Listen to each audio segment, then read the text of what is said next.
नमस्कार, आप देख रहे हैं न्यूज 21 और मैं हूं आपके साथ खुशबू से। स्वागत है आपका मॉर्निंग न्यूज में। आमजन को शुद्ध खाद्य सामग्री मिले, इसके लिए प्रदेश भर के चिकित्सा एवं स्वास्थ्य विभाग सतर्क मोड पर है। मिलावटखोरों के खिलाफ लगातार कार्यवाही की जा रही है। खाद्य सुरक्षा आयुक्त और जिला कलेक्टर नागौर के निर्देश पर मुख्य चिकित्सा एवं स्वास्थ्य अधिकारी डॉक्टर जुगल किशोर सैनी द्वारा गठित टीम ने सोमवार को नागौर जिला दुग्ध उत्पादक सहकारी संघ लिमिटेड सरस डेयरी से घी का नमूना लिया गया। इस दौरान सरस डेयरी प्रबंध संचालक रामलाल चौधरी के साथ पूरी मैन्युफैक्चरिंग यूनिट का निरीक्षण किया गया। टीम में खाद्य सुरक्षा अधिकारी Babulal, Ganpat Ram Jat, marketing manager Shravan Kumar, dairy team Shravan Kumar Saran, plant in charge Mannu लाल, प्लांट ऑपरेटर भी शामिल हुए। प्रबंध संचालक ने बताया कि घी से मिलावट रोकने के लिए सभी को जागरूक होना चाहिए, जैसे इंग्रेडिएंट में मिल्क फैट बार कोड, निर्माण दिनांक, अवधि दिनांक आदि को देकर और इन चीजों को देखकर ही आप घी को खरीदें। नागौर से ब्यूरो चीफ मोहित राकावत की रिपोर्ट। भिवाड़ी फूलबाग थाना अंतर्गत जेनेसिस मॉल के पास टप्पू कूड़ा से भिवाड़ी आ रहे टेम्पो में अचानक आग लग जाने से गाड़ी चला रहे एक व्यक्ति 20% तक झुलस गया, जिसे भिवाड़ी के हरिराम अस्पताल में भर्ती कराया गया है। युवा के पिता सतीश कुमार सैन निवासी तिजारा ने बताया कि उसका लड़का टप्पू कड़ा से भिवाड़ी अपनी बहन को दिवाली पर लेने जा रहा था। अचानक रास्ते में जेनेसिस मॉल के पास टेम्पो में आग लग जाने से उसका लड़का पीठ की साइड से 20% तक झुलस गया है, जिसका इलाज हरिराम हॉस्पिटल में चल रहा है। वहीं युवक के पिता सतीश सेन ने फूलबाग थाने में मामला दर्ज कराया है। पुलिस अब इस जांच में जुट गई है। अलवर से ब्यूरो चीफ प्रदीप गोयल की रिपोर्ट। क्या नाम है आपका? मैं सतीश कुमार सैन, सन ऑफ कन्हैयालाल सैन, निवासी तिजारा। मेरा बेटा टप्पूगुड़ा से मेरी बेटी की दीपावली लेकर के भिवाड़ी जा रहा था। रास्ते में कौन सी भाई जैन सिल के पास में टेम्पू में अचानक आग लग गई और मेरा बेटा तुषार पीछा की साइड से 20% झुलस गया। उपचार के लिए हरिराम हॉस्पिटल में एडमिट है। जगतपिता ब्रह्मा की नगरी में संत महंत एवं अजमेर दरगाह अंजुमन कमेटी दीवान और अन्य सदस्य सहित अनेक समाज के प्रबुद्ध नागरिक आध्यात्मिक पदयात्रा करेंगे, जिसको लेकर सोमवार 28 अक्टूबर 2024 को पुष्कर में पारिक आश्रम में बैठक आयोजित की गई है। नगर परिषद उपसभापति शिव स्वरूप महर्षि एवं एसडीएम गौरव कुमार मित्तल की अध्यक्षता में आयोजित की गई है। इस दौरान देवस्थान विभाग सहायक आयुक्त गिरीश बच्चानी, थाना प्रभारी राकेश यादव, पुष्कर तीर्थ पुरोहित, अजमेर दरगाह दीवान सैयद चिश्ती, साधु संत, सामाजिक कार्यकर्ता सहित गणमान्य लोग मौजूद रहे। एसडीएम गौरव कुमार मित्तल ने बताया कि 9 नवंबर से पुष्कर मेले का शुभारंभ होने जा रहा है, इसलिए सभी धर्म के प्रतिनिधियों के साथ आज बैठक रखी गई है। दरगाह अंजुमन कमेटी दीवान सैयद सरवर चिश्ती ने कहा कि अजमेर शरीफ में दरगाह और ब्रह्मा जी महाराज की वजह से कौमी एकता की मिसाल दी जाती है। गंगा जमुना तहजीब को बनाए रखने के लिए अंजुमन की तरफ से पदयात्रा पर पुष्प वर्षा की जाएगी। वहीं देवस्थान विभाग सहायक आयुक्त गिरीश बच्चानी ने मेले का शुभारंभ आध्यात्मिक पदयात्रा के द्वारा किया। वहीं जाने माने सामाजिक कार्यकर्ता अरुण पराशर ने सृष्टि रचयिता जगत पिता ब्रह्मा जी की पावन धरा पर प्रतिवर्ष प्राथमिक मेला आयोजित हो रहा है। ये पदयात्रा लगभग 20 सालों से निरंतर चली आ रही है, जिसमें सभी धर्म के लोग को एक साथ जोड़ने का काम किया जाता है। अजमेर शरीफ में तीर्थराज पुष्कर की इस बात की गवाह है कि यहाँ सदियों से भाईचारे की परंपरा रही है। पुष्कर से सीताराम गहलोत की खास रिपोर्ट। जी, पुष्कर मेला 2024 का आरंभ एकादशी कार्तिक शुक्ला के द्वारा आध्यात्मिक यात्रा के द्वारा होगा और इसी की व्यवस्थाओं के संबंध में जो सभी प्रमुख भागीदार धर्मगुरु और धार्मिक संस्थाएं थे, उनके प्रतिनिधियों की आज बैठक बुलाई गई थी। सभी से सुझाव आमंत्रित किए गए और इन सुझावों के अनुसार इस यात्रा को भव्य और सफल बनाने का प्रयास किया जाएगा। नहीं, आध्यात्मिक यात्रा है जिसमें अपने पुष्कर के और पूरे हिंदू धर्म के अन्य सभी धर्मों के सभी धर्मगुरु इस यात्रा में भाग लेते हैं और इस यात्रा से ही आध्यात्मिक मेले का आरंभ होता है। यह यात्रा गायत्री शक्ति पीठ से आरंभ होगी और मुख्य बाजारों से निकलते हुए मेला मैदान तक जाएगी। गिरीश बच्चानी, सहायक आयुक्त देवस्थान, अजमेर। बात है, अजमेर शरीफ जो है ख्वाजा मोइनुद्दीन चिश्ती की दरगाह ब्रह्मा राज जो है पुष्कर तीर्थ राज की वजह से जाना जाता है। इस पावन अवसर पर इस मेले के मामले में जो भी प्रशासन की तरफ से, देवस्थान की तरफ से जो मीटिंग रखी गई थी आज उसमें आए। और एक बात हम बताते चले, दरगाह में 2 ठेके हुआ करते थे देख के, और होते हैं, एक पुष्कर का, एक गरीबनाथ के उर्स का। तो हम तो हमेशा से दोनों चीजों को साथ लेके चलते हैं।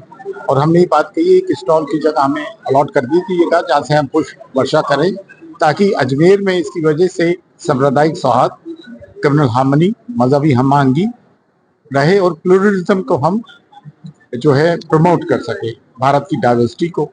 तो ये गंगा जमुनी तहजीब को और अजमेर के लिए अच्छी बात है, हमें बुलाया, इसके लिए हम आभार प्रकट करते हैं। और ये पुष्कर तीर्थराज ब्रह्मा जी का मंदिर पूरे विश्व में विख्यात है, और यहाँ पे आना ये है कि मिलजुल कर हम काम करें। लोग गरीबनाथ की दरगाह में आते हैं, सब धर्म जाति के लोग, सब संप्रदाय के लोग। हमें यहाँ बुलाया, हमारे को सुना, हमें खुशी हुई, और हमारे अजमेर के लिए ये बहुत अच्छी बात। Thank you. Chishti secretary Anjuman Syedzadgan, Dargah Sharif Ajmer. बहुत बढ़िया। जो अपना पुष्कर मेला है, इसमें एकादशी को जो शुभारंभ होता है आध्यात्मिक यात्रा के माध्यम से, उसमें सभी धर्मों के लोगों के द्वारा उसमें पार्टिसिपेट किया जाए, इसलिए सभी धर्मों के साथ हमने आज एक मीटिंग का आयोजन किया गया, जिसमें सभी धर्म के लोग यहाँ आए। सभी धर्म संभाव की जो भावना हमारे देश की है उस रिगार्डिंग सभी लोग आए, सभी के सुझाव रहे, उनको हमने नोट किया है और उसी के अकॉर्डिंग हम कार्रवाई करेंगे। इसमें हम जो पिछले वर्ष हुआ है उसी तरह से तर्ज पे हम इसको कर रहे हैं और उससे भव्य बनाने की कोशिश रहेगी, और सभी विभागों और सभी लोगों का सहयोग रहा, बहुत अच्छा करेंगे। जगत पिता ब्रह्मा जी, सृष्टि रचयिता जगत पिता ब्रह्मा जी की इस पावन धरा पर प्रतिवर्ष कार्तिक मेला आयोजित होता है, और उसी परिप्रेक्ष्य में एकादशी से पूर्णिमा तक आस्था की डुबकी लगाने के लिए सनातन हिंदू धर्मावलंबी यहाँ आती है। उस उद्देश्य को लेके कि पुष्कर में धर्म, संस्कृति और आध्यात्म का मेला एकादशी से प्रारंभ होता है, और उस उपलक्ष्य में आध्यात्मिक पदयात्रा लगभग 20 सालों से यहाँ निरंतर चल रही है। उसमें सभी धर्मों के लोगों को और यहाँ की सामाजिक, धार्मिक और सभी प्रकार की संस्थाओं को जोड़कर झांकियां सजाई जाएगी, और जो हमारे लोक कलाकार है उनको जोड़कर एक भव्य आयोजन आध्यात्मिक पदयात्रा का पुष्कर तीर्थ नगरी में एकादशी को प्रारंभ होगा। और ये गायत्री शक्तिपीठ से प्रारंभ होके गुरुद्वारा, रंगजीका मंदिर और महादेव चौक और वारा घाट, ब्रह्म घाट और ब्रह्मा मंदिर होते हुए मेला मैदान में जाएगा, जहाँ सभी साधु संतों का सम्मान किया जाएगा। और धर्म संदेश इस देश को एकता और भाईचारे में जोड़ने के लिए सभी हमारे संत महंतों द्वारा किया जाएगा, और वहां यात्रा का समापन होगा साधु संतों का सम्मान के साथ में। और सभी भाग लेने वाले जो हमारे इसमें यात्रा में भाग लेने वाले जो होंगे लोग, उनको सबको प्रशस्ति पत्र देके और मोमेंटो देके सम्मानित किया जाएगा। मैं अरुण पाराशर, सामाजिक कार्यकर्ता, पुष्कर। तिजारा कस्बे के 2 वार्डों में पानी की किल्लत बनने से वार्ड भारी समस्या का सामना करना पड़ रहा है। पूर्व पार्षद विशंबर सैनी ने बताया कि 1 सप्ताह से वार्ड 5 और वार्ड 6 में पानी नहीं पहुंच पा रहा है, जिससे नहाने धोने, कपड़ा, बाथरूम आदि समस्या का सामना करना पड़ रहा है। लेकिन अधिकारियों को अवगत कराने के बाद भी समस्या का समाधान नहीं कराया गया। अधिकारियों की अनदेखी नजर आ रही है। इस संबंध में महिला पुरुष विधायक बाबा बालकनाथ के कार्यालय पर जा पहुंचे, जहां जलदाय विभाग के अधिकारियों को मौके पर बुलाकर समस्या से अवगत करवाया गया और एक ज्ञापन देकर शीघ्र ही व्यवस्था को चालू करवाने की मांग की गई। पूर्व पार्षद विशंबर सैनी, पदम सैनी, संजय अग्रवाल, पूरण सैनी, महेंद्र सैनी, रूपचंद जागीर, बीता देवी, बबीता लक्ष्मी, आशा, सरोज सैनी आदि लोग उपस्थित रहे। अलवर से ब्यूरो चीफ प्रदीप गोयल की रिपोर्ट। डीडवाना शहर के पुलिस थाना परिसर में शांति समिति की बैठक का आयोजन किया गया। ये बैठक सोमवार शाम 5 बजे आयोजित हुई। बैठक की अध्यक्षता जिला कलेक्टर पुखराज सैन, जिला पुलिस अधीक्षक हनुमान प्रसाद मीणा, अतिरिक्त जिला पुलिस अधीक्षक हिमांशु शर्मा, डीएसपी धर्म पूनिया एवं डीडवाना थाने के थाना अधिकारी राजेंद्र सिंह कमांडो के द्वारा की गई। बैठक में दीपावली त्योहार को लेकर सभी सीएलजी सदस्य व आमजन से सुझाव लिए गए। वहीं त्योहार को शांतिपूर्ण मनाने, आपसी भाईचारा, सौहार्द बरकरार रखने को लेकर सभी से अपील की गई। वहीं विभिन्न तरह के सुझाव भी बैठक में आए। एसपी के द्वारा व्यापारियों से निवेदन किया गया कि व्यापारी स्वयं अपनी प्रतिष्ठानों के आसपास सीसीटीवी कैमरे लगाएं, ताकि पुलिस किसी भी तरह की अप्रिय घटना को लेकर सही और उचित कार्यवाही समय पर कर सके। बैठक में अनेकों सामाजिक संगठन के सदस्य, सीएलजी मेंबर, व्यापारी, आमजन वे अन्य लोग उपस्थित रहे। डीडवाना से मोहम्मद साकिर की रिपोर्ट। जयपुर विकास प्राधिकरण द्वारा जोन 10 में इकोलॉजिकल जोन में निजी खातेदारी की 11 बीघा कृषि भूमि पर नवीन अवैध कॉलोनियों को प्रारंभिक स्तर पर पूर्णतः ही ध्वस्त किया गया। जेडीए इंचार्ज विक्रम सिंह राठौर ने बताया कि जोन 10 के क्षेत्राधिकार इकोलॉजिकल जोन में अवस्थित ग्राम पुरा बरगाना जिला जयपुर से करीब 11 बीघा निजी खातेदारी कृषि भूमि पर जेडीए की बिना स्वीकृति अनुमोदन के एवं बिना भू रूपांतरण करवाए भूमि को समतल कर रिवर वैली के नाम से विगत दिवसों में मौका पाकर रातों रात बनाई गई मिट्टी ग्रेवल सड़कें, मकानों की बाउंड्री वॉल, सीमेंट के ब्लॉक के पिलर, बाउंड्री वॉल, ईंट पत्थर बजरी डालकर वे अन्य अवैध निर्माण कर नवीन अवैध कॉलोनी बसाने की सूचना प्राप्त होते ही प्रारंभिक स्तर पर जोन 10 के राजस्व व तकनीकी स्टाफ की निदेशाही पर प्रवर्तन दस्ते द्वारा जेसीबी मशीनें व मजदूरों की सहायता से ध्वस्त किया गया। नवीन अवैध कॉलोनी बरसाने के प्रयास को विफल किया गया। संबंधित से जेडीए के ध्वस्तीकरण की कार्यवाही का नियमानुसार खर्चा वसूली की कार्यवाही की जाएगी। बस्सी से रामफुल मीना की रिपोर्ट। थाना क्षेत्र के अटपड़ा गांव के निकट 25 अक्टूबर को ट्रक ड्राइवर से 39.51 लाख की लूट की वारदात का पुलिस ने पर्दाफाश किया है। इस मामले में ट्रक ड्राइवर ही मास्टरमाइंड निकला, जिसने अपने दोस्तों के साथ मिलकर वारदात को अंजाम दिया। पुलिस ने इस मामले में आरोपी ट्रक ड्राइवर सहित 5 जनों को गिरफ्तार किया है। मामले में एक आरोपी फरार है, जिसकी तलाश जारी है। पुलिस अधीक्षक चूनाराम जाट ने बताया कि डीडवाना कुचामन निवासी हनुमान सहाय पुत्र किस्तूराम जाट ने सोजत थाने में रिपोर्ट दर्ज करवाई है। मामले में नागौर जिले के खाटू बड़ी निवासी 22 साल का रमेश पुत्र संपत फरार चल रहा है। पुलिस उपाधीक्षक अनिल सारण ने बताया कि मामला खोलने में हेड कांस्टेबल मल्लाराम और कांस्टेबल महिपाल की अहम भूमिका रही है। सोजत सिटी से नाथाराम बोराणा की रिपोर्ट। सोजत सिटी थाना क्षेत्र में दिनांक 25/10/2024 को सूचना मिली कि स्टेट हाईवे नंबर 62 पर अटबड़ा के पास एक ट्रक में लूट हो गई है और 49.5 लाख के आसपास रुपए है, जो कोई एक कैंपर गाड़ी आकर उनसे लूट के चली गई। इस सूचना पर एसएचओ और उनकी टीम मौके पर गई। मौके पर जाकर ड्राइवर से पूछताछ करी तो ड्राइवर ने कहा कि मैं ईसबगोल बेच के वापस आ रहा था और हनुमानाराम जाट मकराना के रहने वाले हैं, उनका पैसा था जो मैं उनको देने के लिए जा रहा था। जिस पर डीएसटी की टीम, साइबर की स्पेशल टीम श्रीमान एस साहब के नेतृत्व में गठित की गई।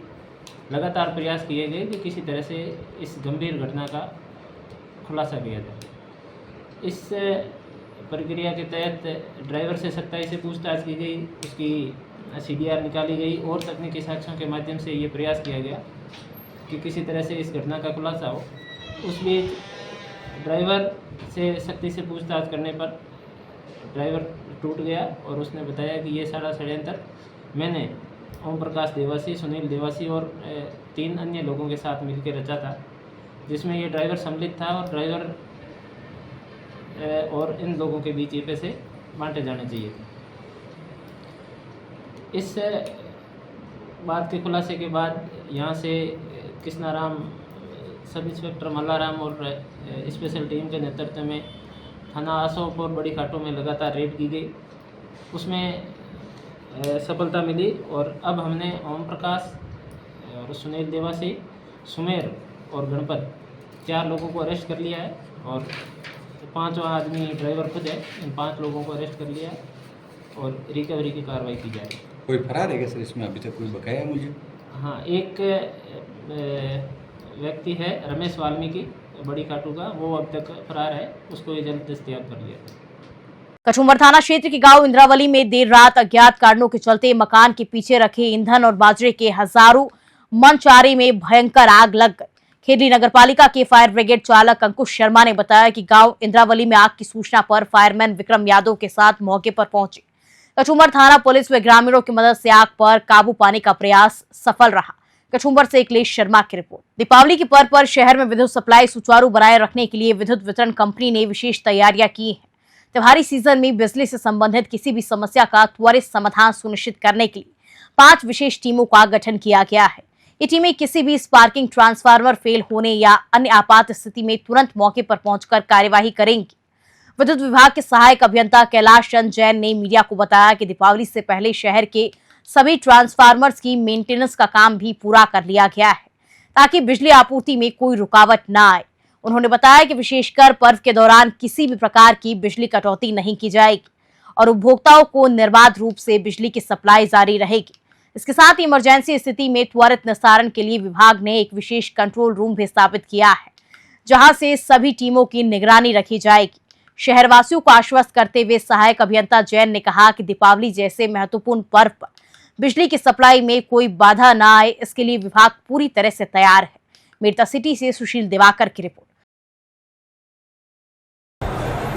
दिवाली पर हमने मेरठा शहर के अंदर हमारे जो 33 के सब स्टेशन है उसको मेंटेनेंस करवा लिया है और सभी 33 के फीडर्स हैं उनका मेंटेनेंस करवा लिया है। 11 के भी फीडर्स हैं और ट्रांसफार्मर से हमने सबका मेंटेनेंस करवा लिया है और हमने 5 टीमें हमारी शहर के अंदर लगाई हैं जो कि सारी सप्लाई व्यवस्था उसको देखेगी और कोई भी अगर तार टूटना या इस पार किसी भी तरह की कंप्लेन अगर आती है तो उसको क्विक एज पर एक्शन लिया जाएगा। और ट्रांसफार्मर्स भी हम गाड़ी के अंदर रखेंगे, अगर कोई जलने की शिकायत आती है तो तुरंत उस ट्रांसफार्मर को मौके पर ही बदला जाएगा। और इसी खबर के साथ मॉर्निंग न्यूज में फिलहाल इतना ही।